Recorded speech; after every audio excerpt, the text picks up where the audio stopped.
We were doctors in street clothes, with red hooded sweatshirt lab coats and ears like stethoscopes.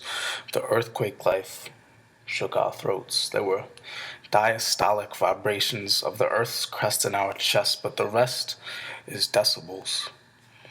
We couldn't keep count of the losses, so we buried them, shoveled out the softest spots of our cerebellums and promised to play their hands, the two from which their families dined, whether once or twice or 3 times. We had 3 times the serving of instability on our plates, so we gambled our futures in games of rock, paper, scissors, but the odds were against us. We were teenagers with $20 bills and 2 grams of crack, convinced that on these streets, paper covers rock, but we figured out the rules of double Dutch dealing, jump ropes twisting our situations into smiling keys upon basketball courts, and our concrete dreams drilled through 3-point lines, tossed away like desperate half-court shots before halftime, and half of the time, they expected us to warm the benches in courtrooms and in halfway houses, or to play cops and robbers with loaded heat in Miami streets. They were foul lines. Our opponents, our friends, took 2 shots into flesh rims through chain link mesh, and they sank buzzer beater bullets in our brothers' chests, murdering a locker room's worth of faith in its wake. So, please, convince me that gunshots are God's way of turning hot lead into halos donned upon trainee angels, lungs clipped of air-laced breaths and molded into cumulus feathers tipped with hints of divinity, and that there are no bad people, only bad situations, and that patience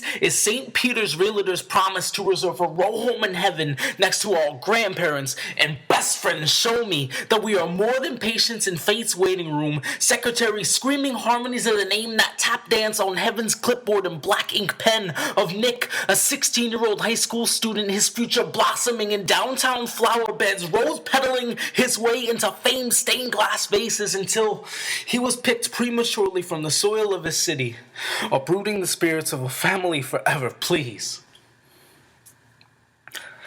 There is a Cold War on our streets. Too many lives left frozen in time under tombstones engraved with dates that came too soon.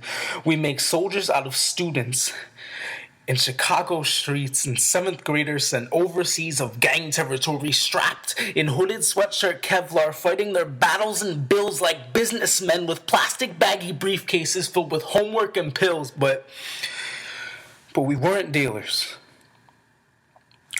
We were just dreamers, sleeping on asphalt opportunities, the ones fluffed from the most prominent pillowcase ripples of my childhood.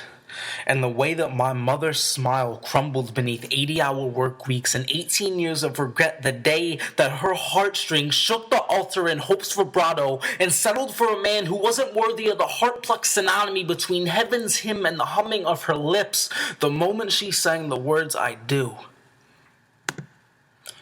So ask me about these streets. These streets, they don't have feelings.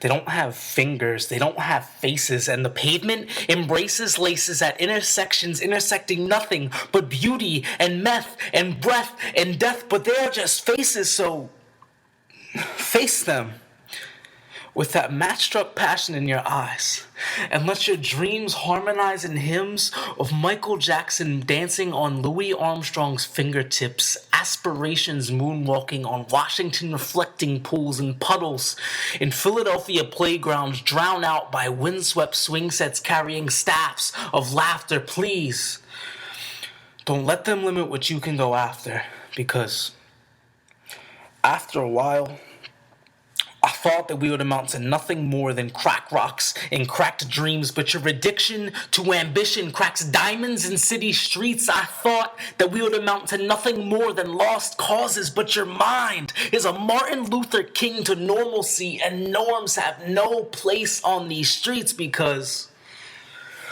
we are making a difference. Finally, we are making a difference. But there isn't that much different than before. Before, we were just dreamers. But we're not just dreaming anymore.